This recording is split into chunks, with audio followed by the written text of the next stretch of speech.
히브리서 4장 14절에서 15절 말씀. 자, 찾으셨죠? 우리 한번 같이 읽겠습니다. 그러므로 우리에게 큰 대제사장이 계시니 승천하신 이 곧 하나님의 아들 예수시라. 우리가 믿는 도리를 굳게 잡을지어다. 우리에게 있는 대제사장은 우리의 연약함을 동정하지 못하실 리가 아니요 모든 일에 우리와 똑같이 시험을 받으시니로되 죄는 없으시니라. 그러므로 우리는 긍휼하심을 받고 때를 따라 돕는 은혜를 얻기 위하여 은혜의 보좌 앞에 담대히 나아갈 것이니라. 아멘. 기도하겠습니다. 하나님 감사합니다. 주께서 오늘 사랑해 주셔서 오늘 이제 코로나 바이러스가 이렇게 2.5단계로 격상된 이 상황에서도 오늘 변함없이 주의 전에 나온 성도들이 있습니다. 오늘 또한 가정에서 또 영상으로 예배하는 성도들도 있습니다. 주님 축복하시고 가정에서 예배하든지 또 교회에서 예배하든지 똑같은 은혜로 충만하게 내리워 주시옵소서. 하늘의 문을 열어주시고 건강의 복과 평안의 복과 안전의 복으로 저들의 모든 삶들을 주께서 지키워 주시옵소서. 감사드리고 예수님의 이름으로 기도드립니다. 아멘. 성탄절이 두 주 앞에 다가왔죠. 설렙니까? 하나도 안 설레요. 난 이런 12월 달은 처음 본 것 같아요. 또 이제 눈이 왔는데도 불구하고 저는 사실 비나 눈을 참 좋아합니다. 그래서 비가 웬만큼 와도 제가 우산 잘 안 듭니다. 그냥 이렇게 비 맞는 게 좋아서. 그래서 우리 집사람한테 매일 구사리 뭐라고 그러는데, 그래서 제가 또 대답은 또 제가 잘해요. 키 크려고 비 맞는다 그래요. 그랬더니 키 크는 게 아니라 머리 빠진다고 그러는데, 아무튼 저는 비 오는 거나 눈 오는 게 참 좋더라고요. 그런데 오늘 아침에 눈이 왔는데 하나도 안 기뻐요. 이게 보니까 왜 그런가 봤더니 우리가 지금 코로나 바이러스가 아니라 이 어떤 침체돼 있어요. 국민들 전체의 마음이 그냥 이렇게 낙심돼 있어요. 그러니까 좋은 일이 있어도 즐겁지 않고, 뭐 좋은 게 있어도 이렇게 반갑지 않고, 참 그런 시대를 우리가 참 살고 있습니다. 여러분들, 참 이 사회적 전체에 번지고 있는 이 침체 바이러스, 코로나 바이러스보다 더 무서운 게 사실 침체 바이러스인데, 이것을 이기는 축복이 여러분 속에 있기를 축원합니다. 벌써 한 400년 된 일이네. 아주 그 참 유명한 사건이 하나 있습니다. 혹시 아시는 분들도 있을 거예요. 그 네덜란드가 이제 400년 전에는 동인도 회사를 세워가지고 유럽의 전체의 부를 소유하고 있었어요. 그러니까 스페인이 영국과의 싸움에서 넘어지면서 실제 제해권을 누가 잡았냐면 이 네덜란드가 잡았습니다. 네덜란드 여러분 잘 알다시피 우리나라 경상남북도 합한 것보다도 작아요. 나라가 작은 나라인데 참 이 사람들이 참 이제 동인도 회사를 세워가지고 무역로 전체를 지배하면서 유럽의 가장 강력한 국가가 되어집니다. 그러니까 나라에 이제 돈들이 그냥 엄청나게 유럽의 그 돈들이 그냥 나라에 아무튼 쌓을 곳이 없을 정도로 쌓여진 거예요. 그러니까 이제 사람들이 다 부유해진 거죠. 특별히 이제 이런 상황이 되니까 귀족들은 자기의 부를 나타내기 위해서 정원들을 이쁘게 가꿨어요. 여러분, 네덜란드는 작은 나라잖아요. 그러니까 큰 정원은 만들 수 없으니까 자그마한 정원을 만들어서 그곳에 아주 희귀한 꽃들, 희귀한 나무들을 많이 갖다 심었어요. 그러니까 배가 여러분 저 아시아, 아프리카, 아메리카 이런 곳에 이제 이렇게 배가 다니니까 그 지역마다 아주 희귀한 나무들이 많잖아요. 희귀한 꽃들이 많잖아요. 그래서 그걸 가져다가 이제 정원에다 심어놓고 자신의 어떤 부를 과시했던 거예요. 자, 우리는 이런 게 있다. 이제 여러분 이런 거죠. 그런데 여러분 이 네덜란드에 뭐가 전례가 되냐면 튤립이 전례가 됐어요. 원래 네덜란드 그러면 풍차와 튤립의 나라라고 그러잖아요. 지금도 네덜란드에서는 1년에 튤립을요 90억 송이를 재배한다 그래요. 90억 송이. 그러니까 전 인류가 하나씩 다 가져도 될 정도로, 그러고도 남을 정도로 이렇게 많은 꽃을 이제 이렇게 재배하는데, 원래 이 튤립은 그 터키 꽃입니다. 터키에서 왔어요. 근데 튤립이 참 이쁘잖아요. 그 국은 식물이고. 그러니까 이제 갑자기 이 튤립이 그냥 아주 그냥 이렇게 쫙 퍼지게 되어진 거예요. 그러다가 아주 희한한 종자가 하나 나왔어요. 원래 이 튤립이라고 하는 것이 국은 식물인데요. 이 국은 식물의 특징이 바이러스에 잘 감염이 된다 그래요. 그리고 감염이 되어지면 그 이제 특별한 꽃이 되어진다 그래요. 그러니까 어떻게 생각하면 이제 돌연변이가 되어지는 거죠. 근데 이제 이 튤립이 뭔가 이렇게 그 바이러스에 전염이 돼가지고 신기한 종이 나왔는데, 그 신기한 종이 꼭 뭘 닮았냐면 황제를 상징하는 그 마스코트랑 닮았어요.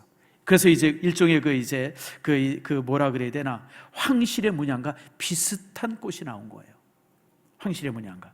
요즘 우리나라로 말하면 무슨 뭐 봉황이 그려져 있는 꽃이 나온다든지 뭐 그런 식의 용이 그려진 꽃이 나온대, 뭐 이제 그런 것이죠. 그때 그 당시 그림을 보니까 요런 그림이에요. 튤립이 원래 이제 한 색깔이죠. 빨갛든지 뭐 아주 분홍색이든지, 그런데 저렇게 이렇게 흰색이 들어가가지고 뭐 이렇게 불타오르는 것처럼. 그래서 이제 이 튤립을 갖다가 황제 튤립이라고 그래서 황제 튤립.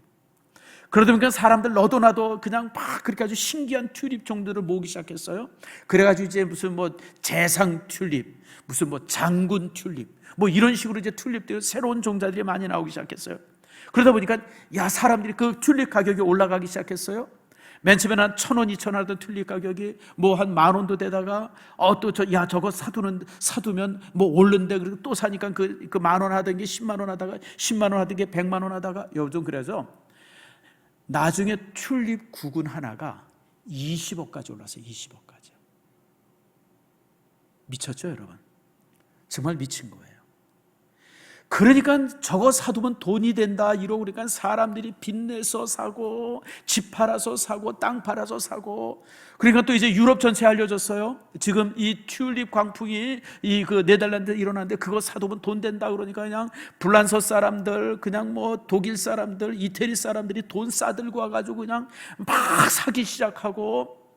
그래가지고 여러분, 튤립 가격이 그냥 어마어마하게 올랐는데, 집 두 채 가격 한 20억 정도까지도 올랐다 그래요. 한 2년 동안 온 유럽이 난리가 난 거예요. 그러다가 사람들이 갑자기 정신을 차린 거예요. 이게 뭔가 싶으니까 갑자기 20억까지 올라갔던 튤립 가격이 그냥 뚝 떨어졌는데, 얼마나 떨어졌지만 평상시 가격으로 떨어졌어요. 1,000원, 2,000원으로. 뭔 일이 났을까요? 온 유럽이, 특별히 네덜란드는 완전히 이 패닉이 돼버린 거예요.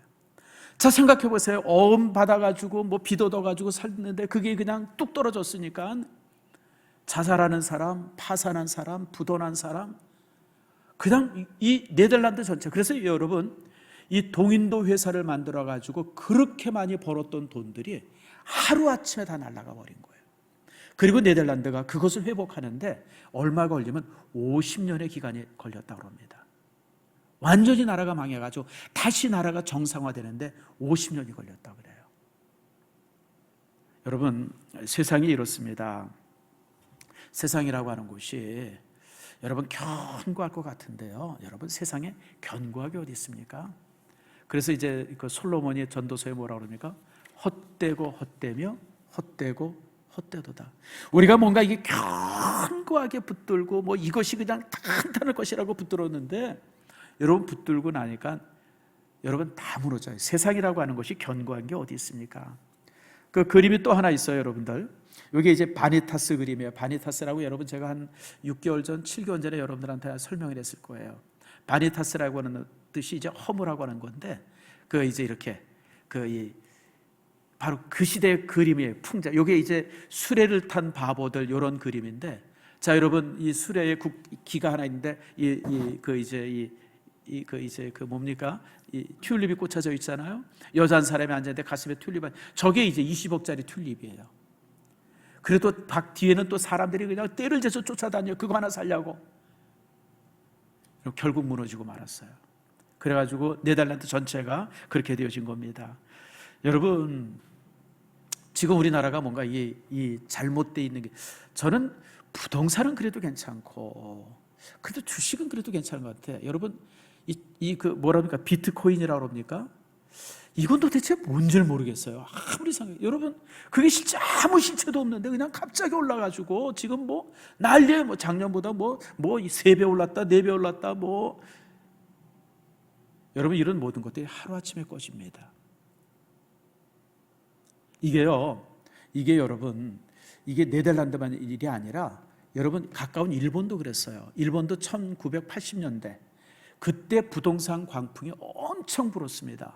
기록을 보니까요, 일본이 그 당시에는 세계 경제 2위국이었었어요. 미국이 1위국이고 일본이 2위국이었습니다. 그러니까 그냥 달러가 그냥 그 나라에 그냥 그러니까 그 쌓여진 달러를 주체할 방법이 없었던 거예요. 그래가지고 부동산에다 그냥 그 달러를 다 갖다 투자하기 시작한 거예요.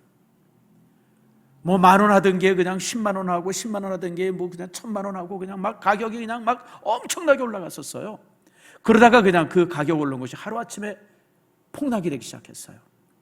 그래가지고 일본의 그 불황 20년이 그때부터 시작이 된 겁니다. 그러니까 그때 그렇게 무너진 경제가 회복되는데 20년이 넘게 걸렸어요.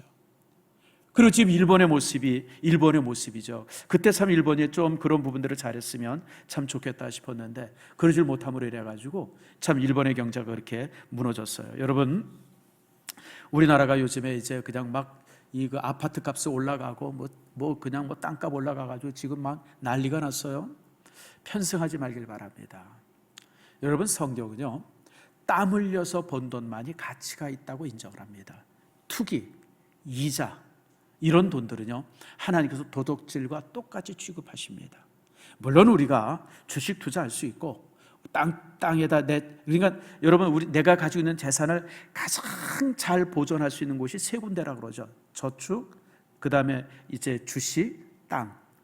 여러분, 이런 것에 이제 자신이 가지고 있는 재산을 이렇게 딱 모아두는 것은 지혜로운 거예요. 그런데 이상한 거 있지 않습니까? 막 오른다 그래가지고 그냥 막 갖다 놓고 그냥 땅 빚 얻어서 못 얻어서 그냥 비트코인 사고, 이거는요, 여러분, 하나님께서 원하는 방법이 아니에요. 하나님께서는 우리가 물질을 소유하되 항상 정직하게 땀 흘린 물질을 가지고 있는 것을 하나님께서는 소중하게 여기시고 하나님께서 그것을 지켜주십니다. 여러분, 지금 우리나라가 무슨 뭐 부동산 불패다 뭐 이런 신화가 있어가지고 사람들마다 뭐 그냥 뭐 그러고 있는데, 여러분 좋아하지 마세요. 그런데 편승하지 말길 바랍니다. 우리는 정직하게 벌어서 정직하게 쓰는 것이 성도들의 자세죠. 그래서 여러분, 우리가 이제 이 세상에 이런 것에 우리가 너무 우리가 이렇게 현혹되지 않기를 바라고, 우리 믿음의 사람은 다르게 살아야 돼요. 세상 사람들은 그냥 막 왔다 갔다 하더라도 믿음의 사람들은요, 신앙 안에서 견고하게 지키고 있어야 돼요. 그래야 그런 것이 무너져도 사회가 무너지지 않아요. 천만의 그리스도인들이 견고하게 서 있어야 그런 투기하고 이래가지고 사람들이 그냥 다 무너진다 할지라도 우리 믿음의 사람들이 견고하게 있으면 사회는 무너지지 않습니다. 천만의 성도들이 견고하게 있으면요, 그 무엇이 와도 사회는 무너지지 않아요. 우리가 그런 것에 편승하지 말고 여러분들 정말 이 땅을 지키는 축복이 있기를 바랍니다. 그래서 오늘 본문의 말씀이 우리에게 그걸 말해요.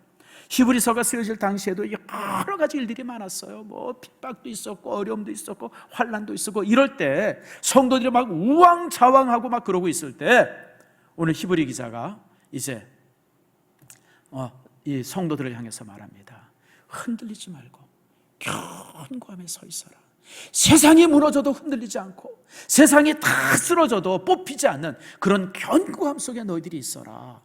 그래야 우리가 사회를 지키고 우리 자신을 지킬 수 있는 거라고 오늘 말씀하고 있는 부분이 오늘 본문의 말씀입니다. 그래서 오늘 본문의 말씀을 통해서 여러분, 막 바이러스로 인해 가지고 이렇게 어렵고 또 이제 투기의 강풍이 불어서 막 시끄러운 이때에 우리 믿음의 사람들이 어떻게 살아야 되나, 어떤 모습으로 서 있어야 되나, 이 부분들을 말씀을 통해서 여러분과 함께 나눕니다.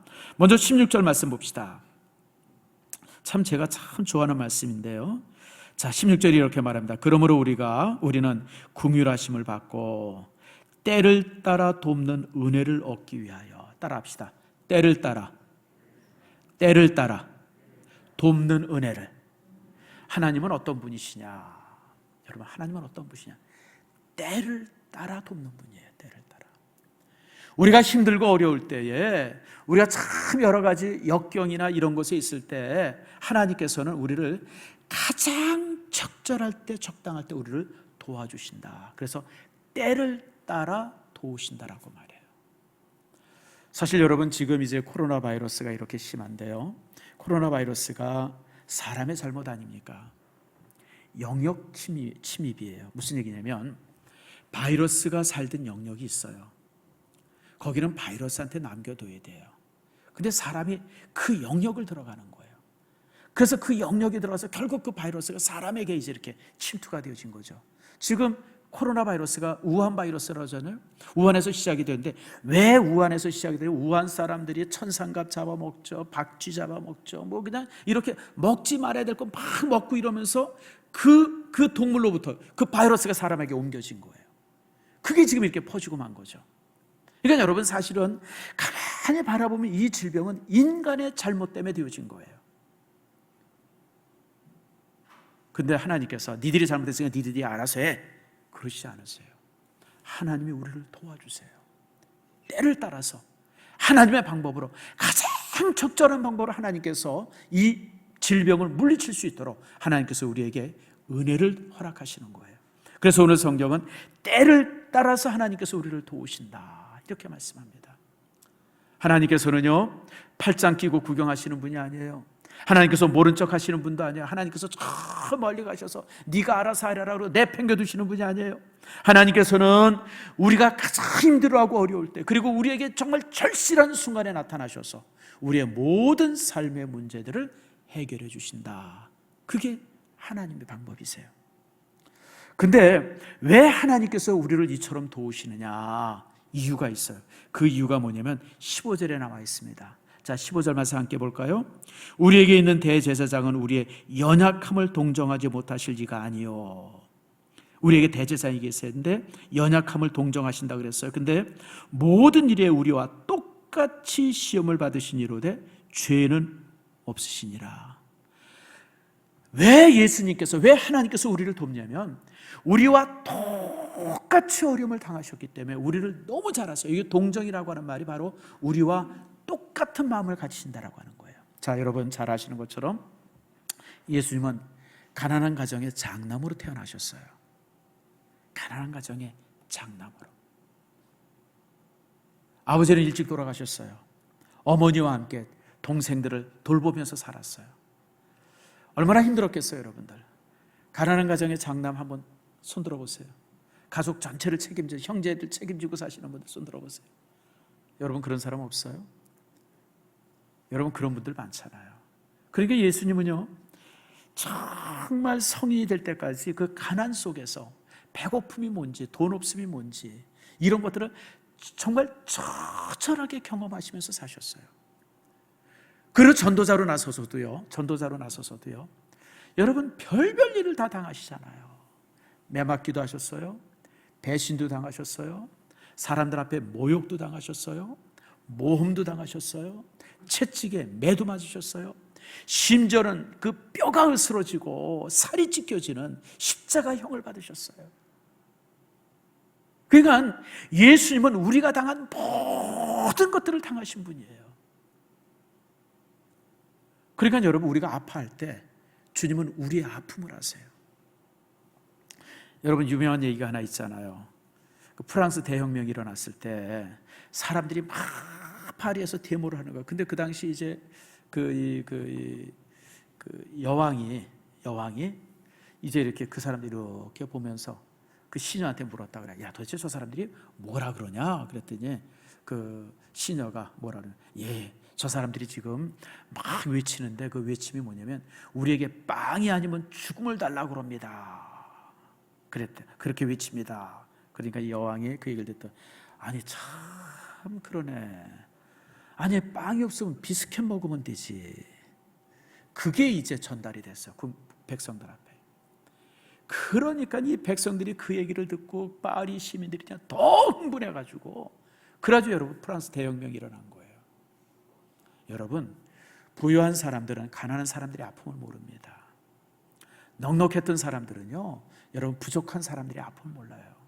실현당해 보지 않은 사람은요, 실현의 아픔을 모릅니다. 그게 얼마나 가슴 아픈 일인지. 오늘 예수님은 우리를 다 경험하셨어요. 사실 우리 교회가 돕는 일에 힘을 다하죠. 우리가 이제 선교사들을 도우려고 애쓰고요, 또 미자리 교회를 도우려고 애씁니다. 여러분, 선교사들 아이고 뭐 지들이 알아서 하겠지 이렇게 팽개치면 안 되잖아요, 여러분들. 근데 여러분, 제가 이렇게 돕기를 애쓰는 이유는 뭐냐면 제가 가난을 경험해 봐서 그래요. 가난을 경험해 봐서 그래요. 제가 돈 없는 걸 알아요. 돈이 없다는 게 얼마나 비참하고 얼마나 어려운지. 제가 저는 고등학교 다니고 대학 다닐 때 여러분에게 종종 얘기하지만 정말 힘들게 살았었어요. 저는 지금도 기억나는데 교육전도사 때 양복을 누가 하나 이렇게 줬어요. 근데 이 양복이 4시즌 양복이야. 4시즌 양복. 무슨 뜻인지 아시죠? 양복 한 벌 가지고 4계절을 입었는데 그러기를 내가 한 6년 입었던 것 같아요. 양복 한 벌 가지고 여름, 겨울, 봄, 가을 그냥 한 벌 양복 가지고. 그러니까 여러분 얼마나 가난했는지 아시겠죠? 그러니까 가난이 뭔지를 아니까 선교사들이 그 선교지 안에서 이렇게 힘들게 사는 것이 저는 눈에 보여. 그냥 안 도울 수가 없죠, 여러분들. 어떻게 안 도와요, 여러분들? 또 여러분들 개척교회, 미자립교회를 우리가 도우려고 했어요. 여러분, 저는 개척하면서 미자립교회 어려움을 아주 처절하게 경험한 사람이에요. 아마 여기 그때 계셨던 분들도 한두 분 계신데, 우리 교회가 개척해가지고요 1년 조금 있다가 IMF를 만나요. 1년 조금 있다가. 우리가 1995년 3월 달에 개척했잖아요. 개척을 해가지고 조금 있다가 IMF를 딱 만난 거예요. 개척해서 한 1년 반 동안은 참 재밌었어요. 막 뭐가 되는 것 같았어요. 그래도 막 성도들이 오기 시작하고 모이기 시작하고 막 그러니까. 근데 갑자기 IMF가 턱 닫히니까 난 세상에 그렇게 어려웠던 적이 없었어요. 모든 것이 올스톱이에요. 모든 것이. 그러니까 저는 그때 IMF를 경험하고 나서 제가 미자립교회가 얼마나 힘든지를 알아요. 그래서 우리 교회가 사실 3번 도왔습니다. 맥주감사원금 때 1번 돕고, 우리 100만 원씩 해서 10교회 택해서 이렇게 나눠주고, 또 이제 추수감사절 때도 이제 10교회 택해서 100만 원씩 나눠주고, 사실 또 이제 11월 중순쯤 되어서는 노회 도움을 받아가지고, 또 이제 제가 가지고 있는 것들을 모아가지고, 또 이제 50만 원씩 또 이렇게 쭉 도와줬어요. 여러분, 그럴 수 있었던 것이 제가 아픔을 경험했기 때문에 그래요. 그러니까 저는 이렇게 개척교회 하는 목사들이 이렇게 얼굴을 보면 제가 20여 년 전에 내 모습이 그대로 느껴져요. 내가 그때 얼마나 힘들었나. 근데 임진혁 선교사 이제 가끔 오면서 얼굴을 딱 보면요, 저 친구 지금 얼마나 힘들게 사나. 이게 그냥 느껴져요. 가슴에 그냥 이렇게 쫙 느껴져요. 이게 바로 뭐냐면 동정이라고 하는 말이에요. 오늘 본문의 말씀에 이제 우리에게 있는 대제사장 우리의 연약함을 동정하지 못하실 리가 아니요. 동정이라고 하는 것이, 그런 동정이라고 하는 말의 의미는 이 감정이 이입이 되는 거예요. 감정이 이입. 다시 말하면 그가 아파하면 함께 아파하고, 그가 고통받으면 함께 고통받고, 그가 괴로우면 함께 괴로워하는 게, 이게 바로 동정이에요. 이게 바로 동정. 예수님께서는 이처럼 우리에게 동일한 감정을 느끼신다는 거예요. 여러분, 우리가 지금 살면서 여러 가지 어려움들을 많이 겪지 않습니까? 그런데 그런 어려움을 주님께서는 모른 척하지 않으세요. 우리가 아파하면 예수님은 함께 아파하세요. 우리가 고통받으면 지금 이 순간 함께 고통받으세요.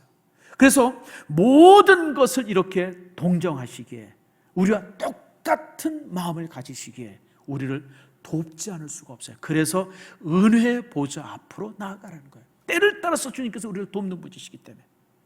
자, 그런데 여러분, 그러면 우리는 어떻게 해야 되느냐라고 하는 거죠. 어떻게 해야 됩니까? 오늘 본문은 우리에게 3가지를 말하죠. 먼저는 이제 14절입니다. 그러므로 우리에게 큰 대제사장이 계시니 승천하시니 곧 하나님의 아들 예수라. 우리가 믿는 도리를 굳게 잡을지어다. 예수님을 굳게 잡고 믿는 도리를 굳게 잡으려는 거예요. 주식 투자하지 말고, 무슨 이렇게 광풍이 있는다고 그래서 그냥 막 거기에 그냥 막 그러지 말고, 뭐 부동산 투기하고, 여러분 그러지 말고, 여러분 우리가 믿는 도리를 굳게 잡아야 돼요. 우리가 정말 잡아야 될 것은 예수 그리스도를 잡아야 되고, 믿는 도리를 잡아야지. 세상에 무너질 거 부여잡고 막 그러고 있으면 결국 함께 무너지는 거예요. 여러분들 투기하지 마세요. 여러분들, 물론 정상적으로 여러분들이 이렇게 투자하는 건 괜찮아요. 여러분, 투자와 투기는 달라요. 투자는 내가 가지고 있는 물질을 보호하고 보존하기 위해서 이렇게 하는 것은 투자예요.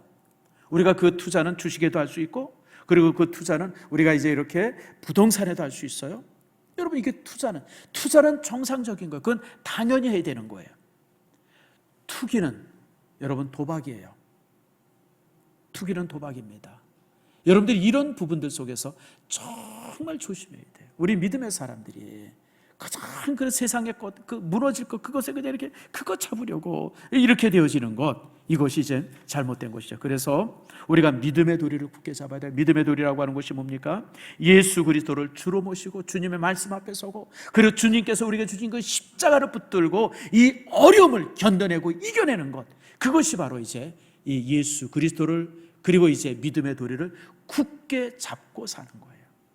사랑하는 성도 여러분, 참 이 어려울 때에 우리가 굳게 잡을 수 있는 것은 십자가밖에 없어요. 그동안 이제 우리나라가 K방역이라 그래서 세계적으로 참 방역을 제일 잘하는 나라로 그렇게 참 인정을 받았어요.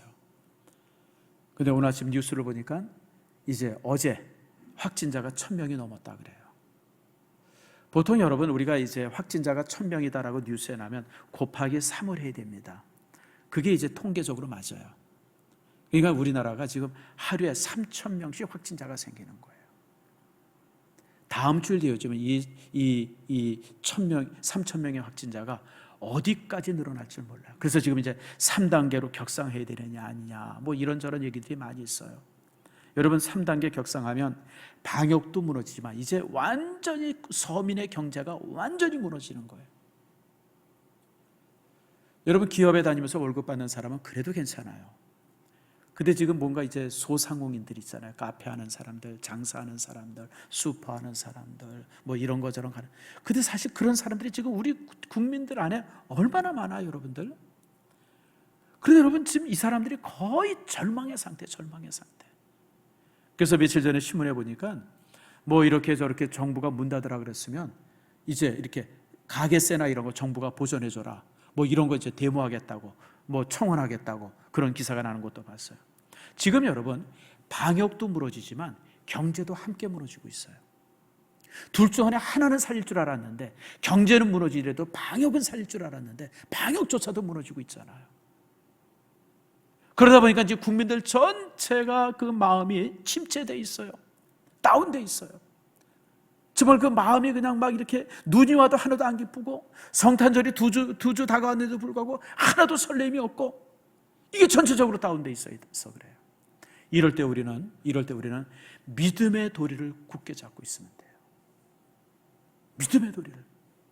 믿음의 도리를 굳게 잡고 있으면 우리는 능히 이길 수 있어요. 그러면 어떻게 되느냐? 믿음의 도리를 굳게 잡으면 16절에 있는 말씀처럼 16절의 후반절이 이렇게 말합니다. 따라합시다. 은혜의 보좌 앞에 담대히 나아갈 것이라.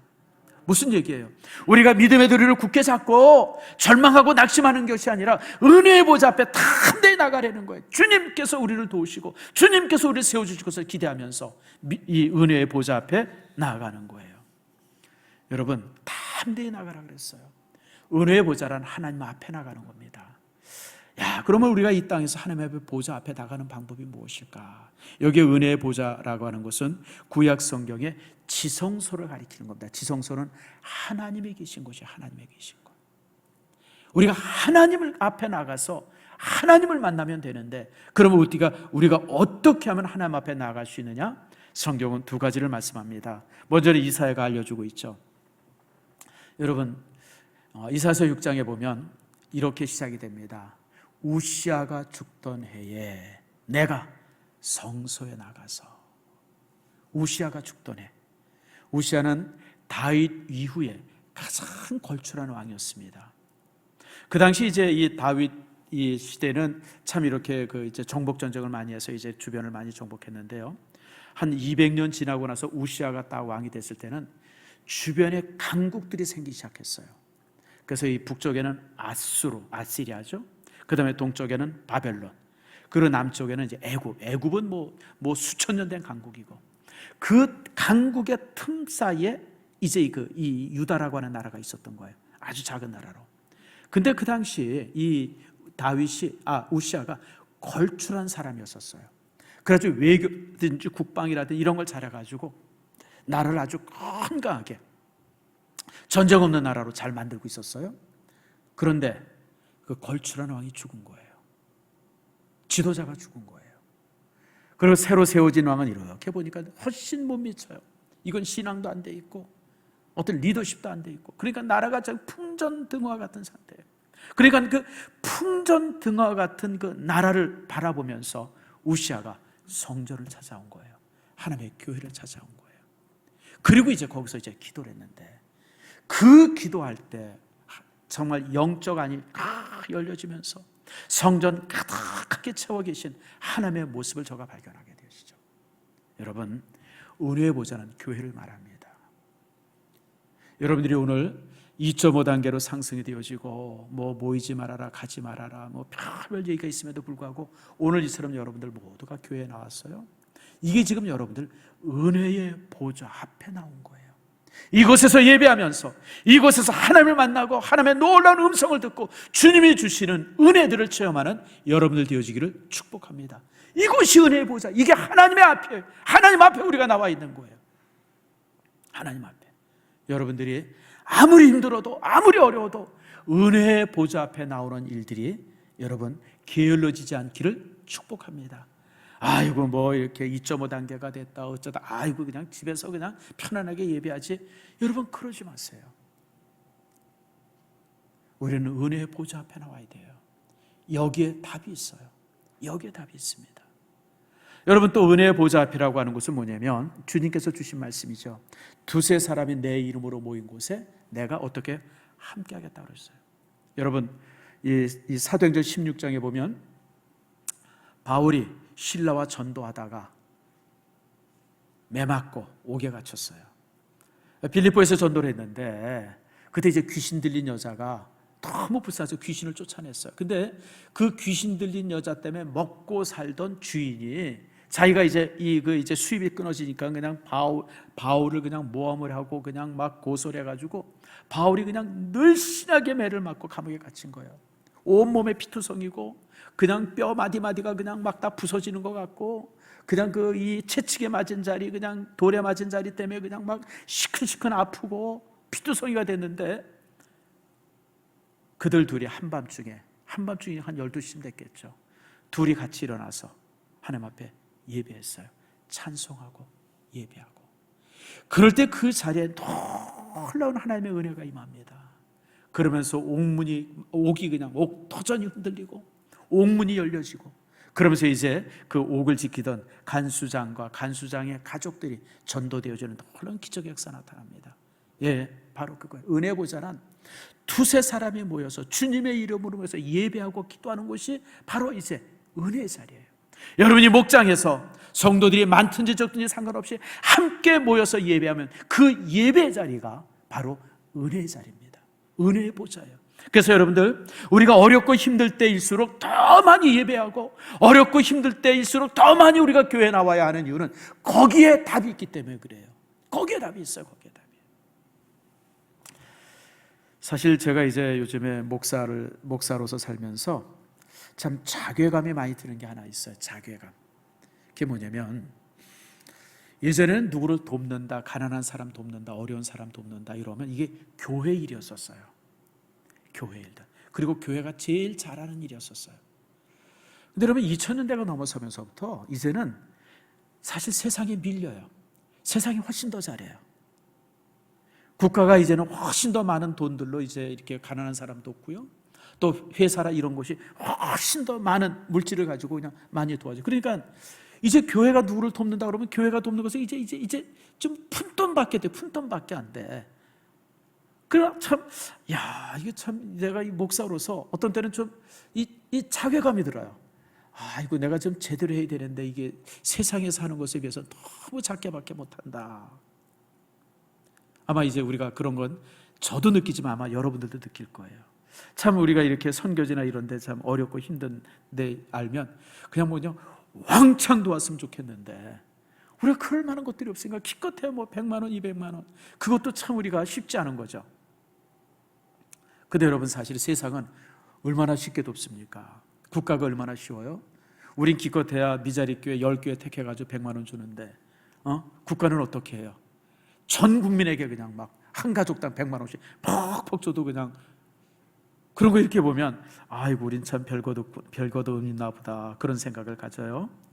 근데 여러분, 세상이나 정부가 못하는 것을 교회가 하나 해요. 그게 뭡니까? 이 땅에 하나님의 은혜를 전하는 겁니다. 이 땅에 하나님의 소망을 전하고 하나님께서 우리에게 주신 희망을 전할 수 있는 것은 교회밖에 못해요. 세상에 아무리 물질로 뭔가 해보려고 그러고 뭘 해보려고 해도 세상에 할 수 있는 것은 물질밖에 없지만 교회는 이 땅에 희망을 줄 수 있어요. 교회는 이 땅에 이 절망을 이길 수 있는 힘을 그들에게 부여할 수 있어요. 하나님의 은혜를 전할 수 있는 유일한 곳이 교회예요, 여러분들. 그러면 우리가 뭐 이렇게 어렵고 힘들어도 우리가 예배를 쉬지 않는 이유가, 그리고 우리가 하나님의 전에 이렇게 나오고 가정에서 우리가 정말 예배하기를 기뻐하는 이유는 그 은혜를 전달할 수 있는 유일한 곳이 교회이기 때문에 그렇습니다. 그러면 사랑하는 성도 여러분, 정말 교회가 이 땅에 희망을 줄 수 있고 교회가 이 땅에 절망을 걷어낼 수 있다고 하는 유일한 하나님의 은혜의 장소임을 여러분 깨닫고 은혜의 보좌 앞에 담대히 나오기를 축복합니다.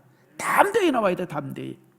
여러분, C.S. 루이스가 아주 재미난 얘기를 했어요. 우리는 하나님 앞에서 즐거운 거지가 되어야 된다.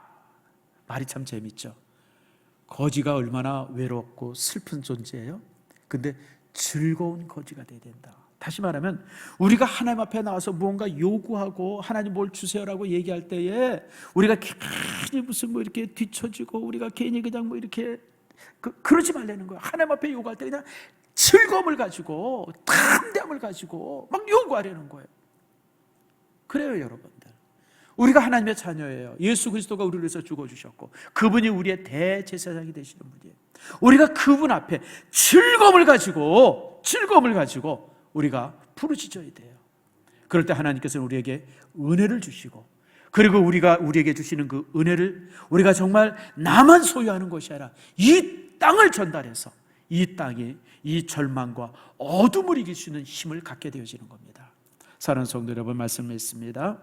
여러분 16절 말씀, 때를 따라 돕는 은혜를 얻기 위해서, 하나님이 주시는 때를 따라서 주시는 하나님의 은혜를 얻기 위해서 은혜의 보좌 앞에 담대히 나가는 여러분들 되어지기를 축복합니다. 특별히 여기 담대히 나가는 이 말은 현재형이에요. 과거에 한번 나간 것을 그치는 것이 아니라 지금도 계속해서 나가려는 거예요. 하루에도 10번씩 20번씩 기회만 주어질 때마다 은혜의 보좌 앞에 나가려는 거예요. 수시로 내가 눈을 감고 기도하고 수시로 내가 말씀을 묵상하고 이런 모든 시간이 은혜의 보좌 앞에 나가는 거예요. 그러므로 여러분들 이 은혜의 보좌 앞에 나가서 이 어려움을 능히 이기고 승리하는 여러분들 모두가 되어지기를 축복합니다.